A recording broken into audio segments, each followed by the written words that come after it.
자, 오늘부터 마틴 루터 개인에 대한 이야기에 대한 거를 좀 나누겠습니다. 루터는 원래 이제 처음부터 신학 공부할 생각을 가지고 있던 사람은 아니에요. 개인적으로 그렇게 경건한 사람도 아니었고 종교심이 특출했던 사람도 아니었고 또 그러한 집안 배경을 가지고 있던 사람도 아닙니다. 그래서 그는 처음부터 신학을 하려고 했던 사람이 아니고 오히려 그는 처음에는 법학을 공부를 해서 성공한 유능한 법조인이 되게 법률가가 되는 것을 목표로 했습니다. 그의 이제 출신 배경을 보게 되면 그의 아버지는 이제 추측입니다. 이거는 광부였습니다. 원래는 아마 가난한 소농이었던 것 같은데 구리 광산을 개발을 해서 그것을 통하여 큰 부를 얻어서 당대에 큰 성과를 얻은 전형적인 자수성가한 흑수저 출신입니다. 그런 집안의 아들로 태어난 루터였기 때문에 아버지는 자기 아들이 요즘 우리식으로 말하면 공부를 잘해서 좀 출세하기를 바랬습니다. 쉽게 말하면 이제 법대 가서 고시 합격해서 한 다음에 이제 판검사 돼서 관료가 돼서 이제 가문을 내 이제 그러니까 돈은 벌어놓고 그만큼 벌어왔으니까요. 그러기를 아들한테 기대를 해서 이제 루터를 자기 아들을 그 당시 자기가 살고 있던 집 근처에 있었던 에어프루트 대학이라는 곳으로 입학을 시켰습니다. 에어프루트 대학은 지금은 그렇게 지명도 있는 대학은 아니지만 그 당시는 독일에서 세 번째로 만들어진 대학이었습니다. 세 번째로 이게 역사가 깊은 대학이었어요. 독일에서 가장 오래된 대학은 우리도 한번 이름을 들어봤을 법한 하이델베르그 대학이 제일 오래됐고 그거보다 조금 후에 이제 쾰른 대학이 만들어졌고 그 다음에 만들어진 게 에어프루트 대학이어서 나름 역사와 전통을 자랑하는 명문 학교였는데 이곳에 아들을 보냈고 그곳에서 루터는 처음에 법학을 공부하려고 했습니다. 근데 여기서 우리가 이제 지금의 우리나라 대학 시스템하고 다른 게 그 당시는 본과 예과가 나눠졌던 시절이에요. 대학에 일단 예과로 들어간 다음에 이제 본과로 올라가면서 자기 전공을 선택하는 거죠. 이제 요즘으로 그 당시 그래서 3대 학문이 법학, 의학, 그리고 신학 이 세 개 기본적인 학문 이 전공을 가지고 택하는 거고 그 전공을 위하여 필요한 기초 학문이었던 철학과 수사학과 헬라어와 라틴어 같은 공부 기본적인 인문적인 소양이 필요하니까요. 그런 기초 교양 공부를 이제 예과 때 했던 거죠. 근데 이 예과 때 공부를 해서 당연히 이제 모든 사람의 기대는 이 아들이 이제 법학을 전공할 거라고 기대를 했는데 엉뚱하게 이 아들은 법학이 아니라 신학을 전공하게 됩니다. 그가 이제 자신의 전공을 바꾼 거는 이제 본인의 회고에 의하면 집에 놀러 왔다가 이제 계약을 해서 학교로 돌아가는데 본과에서 이제 예과에서 본과로 이제 올라갈 그때요. 방학이 끝나고 이제 학교를 돌아가는 이제 등교길이죠. 첫 등교길 가는데 그때 이제 갑자기 폭우가 쏟아지면서 하늘에서 이제 천둥 번개가 쳤습니다. 근데 천둥 번개가 쳤을 때 벼락에 맞아 죽을 것 같아서 그리고 이제 일설에 의하면 옆에 있던 자기 친구는 벼락에 맞아 죽었대요. 실제로 그걸 보고 무서워가지고 서원을 했답니다. 이번에 여기서 살려주시면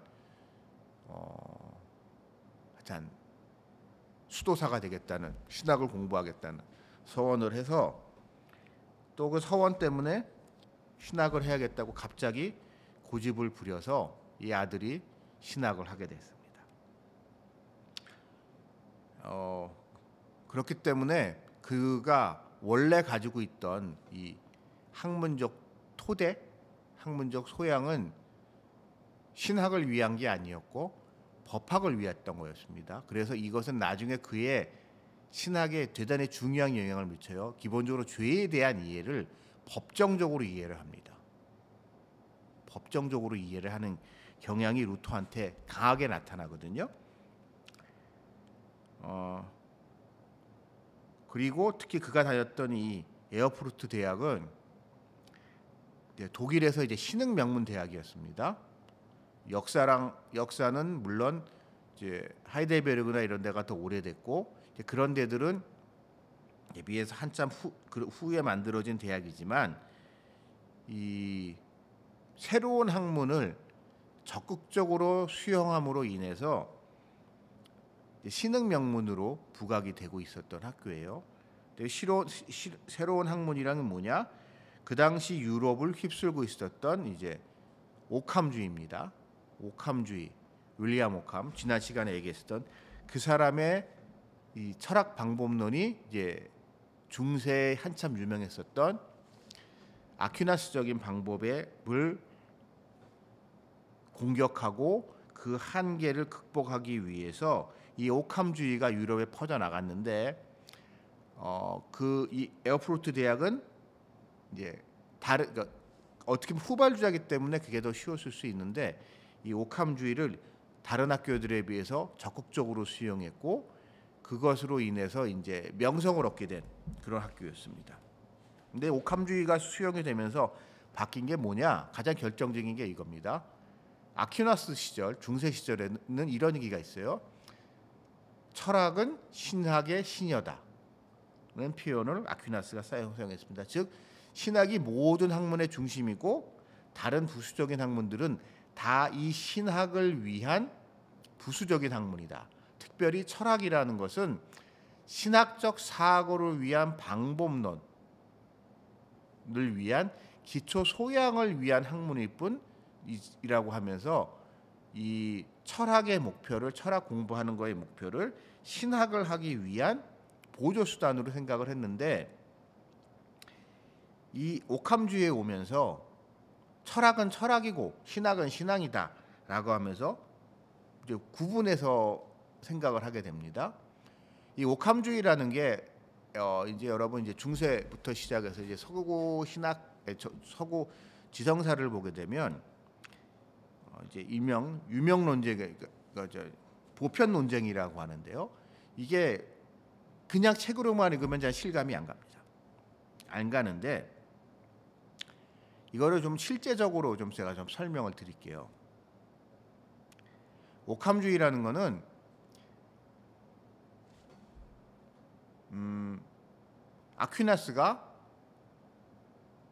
아퀴나스를 앞세운 중세교회는 모든 거를 교회 중심으로 생각을 했어요. 그러면서 교회가 가운데에 있고 그들이 바라보는 세계관은 교회가 가운데에 있고 다른 것은 그 교회를 위한 보조 수단, 보조적인 거로 하면서 그 바깥에 두면서 생각을 한 겁니다. 그러다 보니까 그러면서 이제 그거와 별로 상관없는 것 같은 거를 대해서도 다 이 신학적인 해석을 하는 거죠. 그러니까 쉽게 말하면 무엇가 우리가 결정을 할 때 말입니다. 그러니까 요즘으로 좀 제가 좀 이제 비유해서 말씀드리겠습니다. 가끔 그런 사람들 있죠.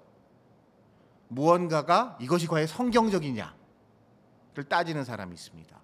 성경과 아무 상관없는 것임에도 불구하고 이것이 과연 성경적이냐 아니냐 가지고 따지는 사람들이 있어요.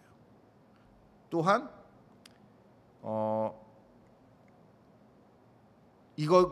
무언가 결정을 할 때 이거에 대해서 기도해 봤냐, 기도해 보지 않았냐를 가지고 따지는 사람들이 있습니다. 이제 그런 식 사고 방식이 전형적으로 중세적 사고 방식이에요. 중세적 사고 방식인데 이제 중세 말기에 오게 되면 윌리엄 오캄이라는 사람이 본격적으로 해놓은 가장 큰 성과가 뭐냐면 아니 세상의 모든 게 다 교회는 아니 교회랑 관련된 건 아니지 않냐. 물론 그러니까 교회와 상관없는 거에 대해서는 교회적인 판단을 하면 안 된다라고 주장한 것이 윌리엄 오캄이거든요. 그러다 보니까 철학도 신학을 위한 부수 학문이 아니라 철학은 철학으로서 독자적으로 있는 거고 신학은 신학으로서 독자적으로 있는 것이라고 보는 것이 이제 윌리엄 오캄의 접근인데, 그러니까 에어프루트 대학은 이제 신학과 철학에 대해서 그런 식으로 접근을 했고 그런 걸 바탕으로 한 기초 교양 과목 교양 과정에서 1, 2학년 때 예과 과정에서 그런 공부를 했던 겁니다. 이제 그 당시 중세 교회는 중세기의 기본적인 입장이 뭐냐면 진리는 보편성을 가지고 있어야 됩니다. 그렇죠? 무엇이 진리라면 이거는 여기서도 진리여야 되고 저기서도 진리여야 되고 이때도 진리여야 되고 저때도 진리여야 됩니다. 보편적으로 어느 곳에서나 참일 때 어느 곳에서나 진리일 때 우리는 그걸 진리라고 이야기를 하죠. 근데 성경에서는 뭐라고 얘기를 해요? 그리스도께서 말씀하시죠. 내가 곧 길이요 진리다라고 이야기를 합니다. 근데 여기서 한 걸음 더 나가면 교회는 뭐예요? 그리스도의 몸이에요. 그러니까 이 보편성이라는 것을 교회의 중요한 이 표지로 이야기를 합니다. 그러니까 여러분 카톨릭 교회라는 표현인데 이 카톨릭이라는 게요 라틴어로 보편적이다라는 표현이에요. 그러니까 특수한 것이 아니라 예외적인 것이 아니라 보편적으로 모두에게 다 적용되는 교회라는 이야기거든요. 그래서 이것이 그러니까 보편적인 진리를 담당하는 교회라는 거는 그럴듯하고 맞는 이야기 같은데 문제는 이 보편성이라는 것을 어디까지 봐야 되냐는 거죠. 그러니까 보편적 진리라고 하면서 예를 들어서 이런 겁니다. 우리가 잘 알고 있는 중세 교회적 사고방식, 우리가 잘 알고 지동설, 천동설, 만유인력설 이런 이야기들 있잖아요. 그게 과학은 과학이고 신학은 신학인데 세상의 모든 것을 성경에서 이렇게 돼 있으니까 성경에서 천동설을 얘기하니까 천동설이 정답이야 라고 이야기하는 게 전형적으로 아퀴나스적인 이야기거든요. 여러분 지동설과 천동설의 역사를 보면 흥미로운 게 뭐냐면 고대 헬라 시절부터 기독교가 등장하기 시절부터 천동설도 있었고 지동설도 있었대요. 두 가지 주장이 서로 대립되고 있었다고 해야 되나요? 서로 대립되고 있었는데 교회가 득세가 되면서 성경에 보니까 성경적으로 봤을 때 천동설이 맞지 지동설은 틀렸어라고 하니까 그냥 그 교회의 권위 때문에 이 천동설이 그 이후 1000년 동안의 세계를 이게 지배한 건데, 그런 식으로 교회와 직접적으로 상관없는 영혼의 문제와 교회라는 게 뭐예요? 구원에 관한 문제잖아요. 구원은 뭐예요? 구원은 기본적으로 영혼의 문제란 말이에요. 그렇기 때문에 영혼 구원에 관한 문제가 아닌 부분에 있어서도 자의적으로 교회의 권위를 앞세워서 아무렇게나 그럴듯하게 말을 붙여서 거기에 교회가 개입하는 것을 반대를 든 것이 오캄주의 핵심입니다. 그래서 오캄은 이 보편성이라는 것을 영적인 것, 영의 구원에 관한 문제, 영적 구원 이런 문제로 한정을 해요. 예를 들어서 이런 겁니다. 여러분이나 저나 다 같은 사람입니다. 사람이라는 것은 우리 모두 사람의 영혼을 가지고 있기 때문에 똑같은 사람으로서 영혼을 가지고 있기 때문에 다 우리 같은 사람이라고 얘기할 수 있고, 그래서 여러분이나 저나 모든 사람은 다 구원에 이를 수 있습니다. 그러나 여러분과 저는 다 다릅니다. 우리의 육체는 다 다르죠. 이 세상에 이 세상에 똑같은 사람은 한 명도 없습니다. 사람을 분류하게 보면은 일단 남자와 여자가 있죠. 남자와 여자 중에도 수많은 따지고 보면 인종도 다르고 성별도 다르고 나이도 다르고 수많은 차이점들이 인간들한테 있습니다. 우리의 육신에는. 근데 그것을 통틀어서 그냥 다 보편적으로 사람이라는 이유만으로 다 하나로 뭉뚱그릴 수도 있지만 그 한 사람 한 사람에게는 다 고유성이라는 게 있거든요. 똑같은 사람은 하나도 없단 말이에요. 우리의 육체는, 우리의 DNA는 다 다르단 말이에요. 그래서 그 모든 사람을 하나의 보편성이라는 테두리에서로 묶는 것. 그래서 우리가 약을 하나 쓴다고 칩시다. 약의 용량이 남자와 같은 병이라고 치자고. 같은 병에 같은 약이지만 남자와 여자에 따라서 어린애와 어른에 따라서 경우에 따라서는 인종에 따라서 처방이 다 달라진단 말이에요. 왜냐하면 우리 모두 따지고 보면 다 개별적인 존재이기 때문이에요. 이렇게 우리는 이런 식으로 이제 보편성이 남용되는 거를 윌리엄 오캄에 반대를 했고, 그러한 영향을 이제 이 루터가 몸담았었던 에어포르트 대학에서는 강하게 퍼져 있었습니다. 그럼 이 보편성이라는 것에 대해서 이제 벗어나서 성경 읽기를 하게 되면 어떤 차이가 있느냐? 성경 구절을 우리가 읽을 때 하나하나 구절을 개별적으로 바라보게 됩니다. 가끔 이런 경우 있어요. 그래서 구약을 우리가 읽을 때요. 여러분은 어떻게 구약을 읽으십니까? 신약은 어떻게 읽으십니까? 구약을 읽을 때 가끔 이런 분들이 있어요.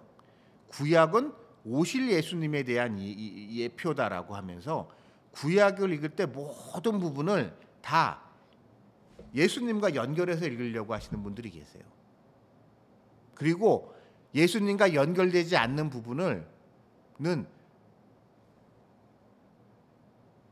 좀 경시하는, 상대적으로 소홀히 여기는 그런 부분들이 있습니다.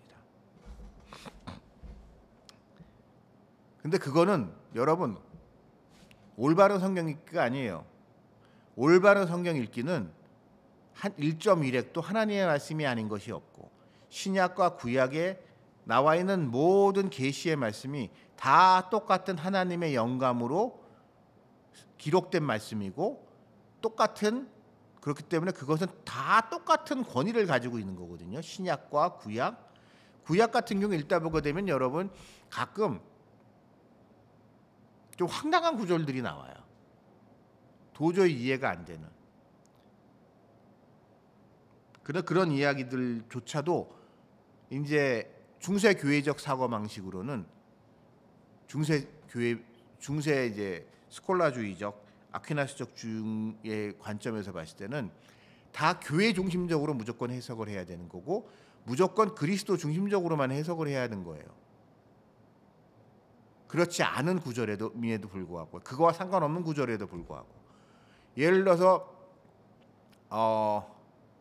레위기에 나와 있는 뭐 성전에 대한 이야기나 이런 것들을 가지고 성전 대신 그리스도라고 하면서 그거 갖다가 이제 막 그 예수님과 억지로 연결하시는 이야기를 이제 들은 적이 있는데, 그런 건 올바른 성경 해석이 아닙니다. 그냥 그거는 그거예요. 그걸 억지로 연결하면은 안 되고, 그렇기 때문에 우리는 성경을 읽을 때 한 구절 한 구절을 그 텍스트 안에서 해석하려고 노력을 해야 되는 거, 그래야지 우리가 자의적인 해석에서 벗어나서 보다 객관적인 진리를 찾아갈 수 있다라고 하는 게 오캄주의적인 성경 읽기입니다. 그냥 뭉뚱그려서 다 그냥 은혜라고 덮어가는 게 아니고요.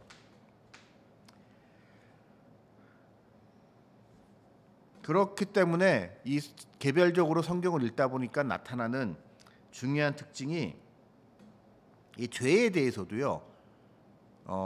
약간은 어떤 접근을 하냐면 이렇게 생각하시면 돼요. 어떤 사람이 죄인인 거는 그냥 죄인이라는 거로 이제 다 뭉뚱그려서 너도 죄인, 나도 죄인, 우리 모두 죄인 하면서 죄를 하나의 인간의 필연적인 운명, 숙명, 마치 우리가 숨을 쉬어야 하듯 밥을 먹어야 하듯 우리 모두 죄를 지을 수밖에 없는 존재라는 죄의 보편성, 이 세상에 죄 짓지 않은 사람이 있으면 나와보라 그래 라고 하면서 죄의 보편성을 강조합니다. 물론 죄의 보편성이라는 부분은 우리가 완전히 무시할 수 없지만 죄의 보편성을 지나치게 강조하게 되면 무슨 문제가 생길까요? 너무 당연한 게 돼버려요. 그러니까 죄는 보편적인 거기 때문에 죄는 당연한 거고 죄 짓지 않는 사람 너 죄 짓잖아 이런 거죠. 그러면서 죄라는 것에 대해서 사람들이 둔감해집니다. 더 나아가서 이제 이런 문제가 발생하게 되는 거예요. 우리가 알고 있는 면죄부 같은 사건이 벌어지는 겁니다. 어차피 우린 다 죄를 지을 수밖에 없어. 우린 너나 나나 다 죄를 짓지. 비록 우리가 어려서 교회를 다니면서 말씀대로 배울지라도 세례를 받을지라도 여전히 너나 나나 운명적으로 죄인일 수밖에 없어. 그러니까 이 죄의 문제를 어떻게 해결해야 돼? 너가 해결할 수 없으니 결국 면죄부 같은 거를 사라는 식으로 흘러가게 되거든요. 어쩔 수 없으니까. 죄는 그만큼 강력하게 보편적인 것이기 때문에 라고 하면서 어찌 보면 인간의 타락과 그로 인한 죄를 조금은 방치한 부분이 있는데 오캄에 오면서 이게 조금 달라져요. 죄에 대한 이해가. 죄는 하나님의 은총. 그 은총의 이유는 뭐냐? 하나님의 의지예요. 그냥 그 사람을 구원하고 싶고 그 사람이 그냥 이쁘게 보이는 거예요. 그 사람을 도와주고 싶은 거예요, 하나님이. 그래서 그 사람한테 그러니까 은총을 베푸는 것이고 하나님이 그 은혜와 은총을 그 사람한테 베풀어 줬을 때는 이런 거죠. 은혜와 은총을 특별한 사람한테 베풀어 줬어요.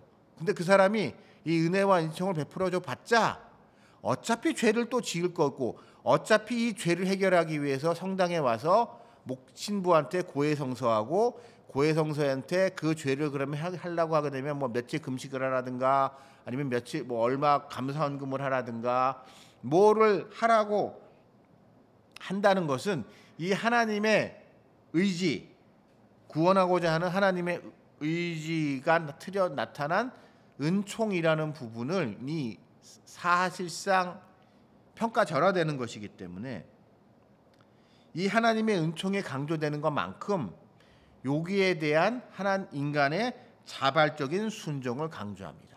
즉 하나님의 그 사람에게 특별한 은총을 베푸셨던 것은 이 은총을 통하여 하나님이 그를 구원하시고자 하는 하나님의 특별한 의지가 있는 것이기 때문에 그 은총을 받은 특별한 사람은 그 특별함에 합당한 자발적인 순종을 해야 된다는 것을 강조합니다. 즉 인간과 하나님의 관계를 보다 하나님의 의지와 인간의 자발성 사이의 역동적인 관계로 이해를 해요.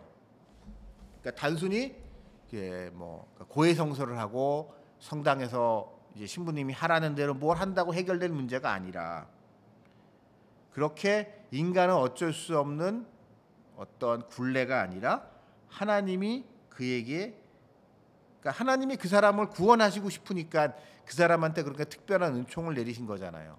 하나님이 그 사람을 구원하고 싶은 마음이 없다면 내지는 하나님이 보시기에도 그 사람은 쟤는 싹수가 놀아서 안 돼라고 한다면 그 사람에게 그런 특별한 은총을 하나님이 부어주실 이유가 없거든요. 그렇기 때문에 하나님이 그에게 그렇게 특별한 은총을 베풀었다는 것은 그가 그것을 감당해낼 수 있을 만하고 그 감당할 만한 그것을 함으로 인하여, 순종함으로 인하여 이런 죄의 굴레에서 벗어날 수 있다. 죄의 보편성으로부터 벗어날 수 있다라고 오캄은 설명을 합니다. 죄의 문제.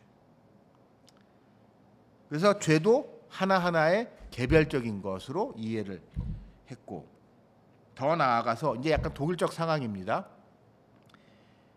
이 보편성을 영혼의 문제, 구원의 문제로 한정함으로 인해서 각 개별 지역, 개별 국가의 영향력이 중요하게 되는 거예요. 그러니까 로마 교황이, 저기 이적 사정을 전혀 모르는 로마 교황이 교황의 권위를 내세워서 하나님이 주신 나의 진리의 수호자로서의 교황, 그리고 그런 이 보편적 가치와 보편적 질서를 수호해야 할 책무가 있는 교황이라는 것에 이 어거지로부터 세상 군주는 벗어나서 그의 통치를 마음대로 할 수 있다는 이야기가 등장하게 됩니다. 이게 예를 들어서 대표적으로 나타나는 문제가 이게 영지에 대한 세금 징수권입니다. 누가 그 지역의 영주로 임명을 하고. 여러분, 중세의 전통이 아직도 유럽에 좀 남아 있는 게 있어요. 일명 종교세입니다. 일부 유럽 국가에서는 내가 주민등록 같은 거 신청을 할 때 거기에 내 종교를 적게 돼 있습니다. 그러면 제가 거기 종교를 적게 되면 제 소득의 일부가 요즘 우리식으로 말하면 원천 징수가 돼서 그 종교 교단으로 그 돈이 자동 헌금이 됩니다. 근데 그게 왜 그러냐? 역사적으로 유럽에서는 교구가 있잖아요. 교구가 로마 카톨릭 국가에서 교구가 있으면 그 지역을 담당하는 사제, 신부가 요즘으로 말하면, 아주 간단히 말하면 이거예요. 11조 징수 권한이 있는 거예요. 그러니까 밭에서 이제 농사가 이제 잘 될 때, 이제 그러니까 추수할 때가 되면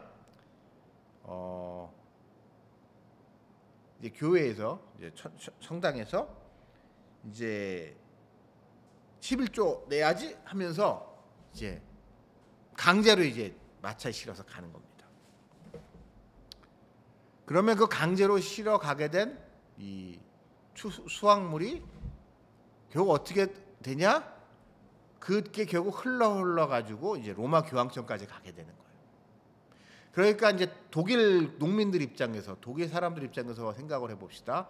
우리가 뼈 빠지게 일해서 이 농사를 지었는데, 그래서 이게 풍성한 결실을 얻었는데, 이제 로마 교황과 그 똘마니들이 이거를 이제 피 빨아먹는다. 강탈해 가서. 이런 정서가 독일인들 사이에 강하게 퍼져 있었습니다. 이렇게 근데 이게 왜 그러냐? 보편적인 교회고, 보편적인 진리고, 보편적인 권리라고 생각하기 때문에 그런 거예요. 근데 그거에 대해서 이제 세속군주 같은 경우도 거기서 세금을 걷어야 되잖아요. 그렇죠?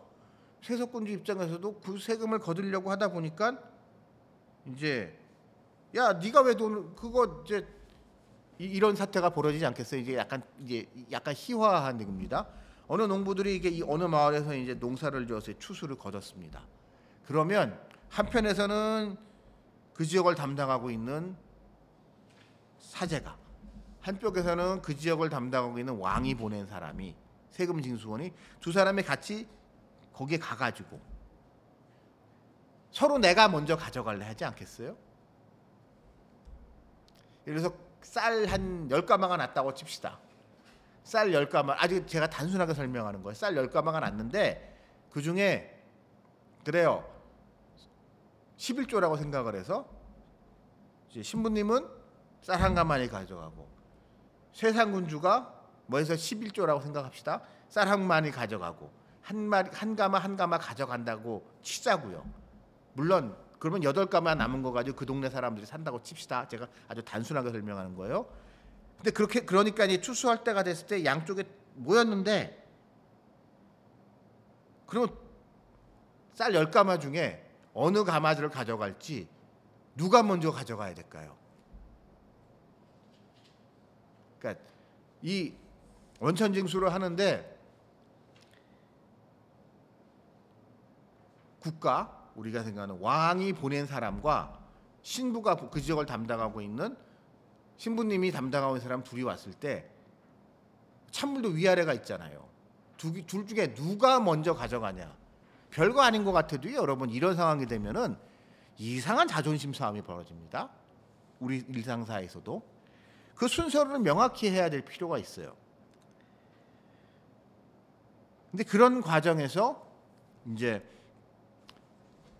양측이 신경전을 벌이게 되고 대립하게 되고, 그러는 와중에 이 오캄주의자들, 그리고 특히 독일을 비롯한 이적 지역 에어프로트도 마찬가지고 세속군주를 교황보다 더 선호하고 그게 먼저다라고 그렇게 주장을 했습니다. 여러분, 유럽인들의 머릿속에서요, 세속군주라는 거는 우리나라 사람들이 생각하고 있는 왕의 개념하고 조금 달라요. 왕의 개념하고 조금 다른 것 같아요. 왕은 정말 이 땅의 하나님의 대리자라고 생각을 하는 게 있습니다. 제가 역사에 대해서 이제 관심이 많아서 이렇게 저렇게 하다 보면은 얘기 보다가 제가 되게 흥미로운 걸 발견한 게 있는 게, 근대 시대까지 왕의 가장 중요한 소비본 중에 하나가 안수기도였다고 하더라고요. 그러니까 무슨 얘기인지 이해가 됐어요? 그러니까 왕이 안수기도를 해주는 거에 특별한 능력이 있다고 사람들은 생각을 했고, 그래서 사람들은 아플 때 왕한테, 우리 교회식 신유의 능력이 있다고 생각을 해서 왕한테 가서 그렇게 나 여기 아프니까 이제 우리 목사님들 찾아가 가지고 기도해달라고 하듯이 그렇게 왕한테 안수기도를 해달라고 그 기도 부탁을 많이 했다는 거예요. 근데 저는 제가 아는 범위 내에서 우리나라나 중국 같은 동아시아권에서 왕들한테 사람들이 그런 기대를 했다는 얘기 들어본 적이 없거든요. 근데 그게 비교적 근대화 초기까지도 그런 모습이 있었다고 하더라고요. 그래서 여러분, 유럽 역사를 보게 되면 왕이 가끔 이제 도망 다닐 때가 있거든요. 이제 이렇게 저렇게 쫓겨가지고 도망 다닐 때가 있어요. 시민 혁명이나 아니면 다른 귀족들의 도전을 받아서. 그 도망 다니는 왕들이 어떻게 먹고 살았을까, 어떻게 살았을까 보게 되면, 지냈을까 하면은 이 지역 저 지역 돌아다니면서 내가 왕이다라고 하면서 아픈 사람 나와봐 해가지고 그런 사람들 이제 안수해주고, 그러면서 왕은 자기의 이게 그러다 낫는 사람도 있었겠죠. 그게 왕의 중요한 임무 중에 하나였다고 합니다.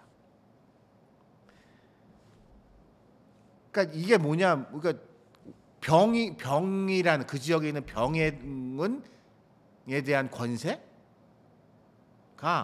왕의 소관이라고 우리는 생각 안 하잖아요. 아시아권에선 차라리 왕은 이제 기후제라든가 이런 농사와 관련된, 계절과 관련된, 달력과 아니면 역과 관련된 그것이 이제 그러니까 왕의 왕권과 관련이 돼 있는데, 이거와 좀 다릅니다, 서양 사람들은. 그래서 이러한 갈등 속에서, 예를 들어서 이런 거예요. 내가 아프다 죽을 병에 들었다고 생각합시다. 안수기도를 받으러 가야 되는데 신부님이랑 마침 이 동네에 이제 왕이 오셨어요. 왕하고 누굴 먼저 찾아가야 되냐 이거예요. 이런 것들이, 이런 사소한 하나하나의 문제들에 대해 지금 우리가 보기에는 아무것도 아니까, 여러분, 유명론 논쟁이라는 건요, 그냥 교과서로만, 책으로만 읽으면은요, 세상에 그거 같이 지루하고 이해가 안 되는 게 없어요. 왜냐하면 서양 사람들과 우리와는 문화적 배경이 너무 다르기 때문에. 보편 논쟁이라는 도대체 보편성이 뭔지도 잘 모르겠고, 우리 생각으로는, 우리 정서로는요.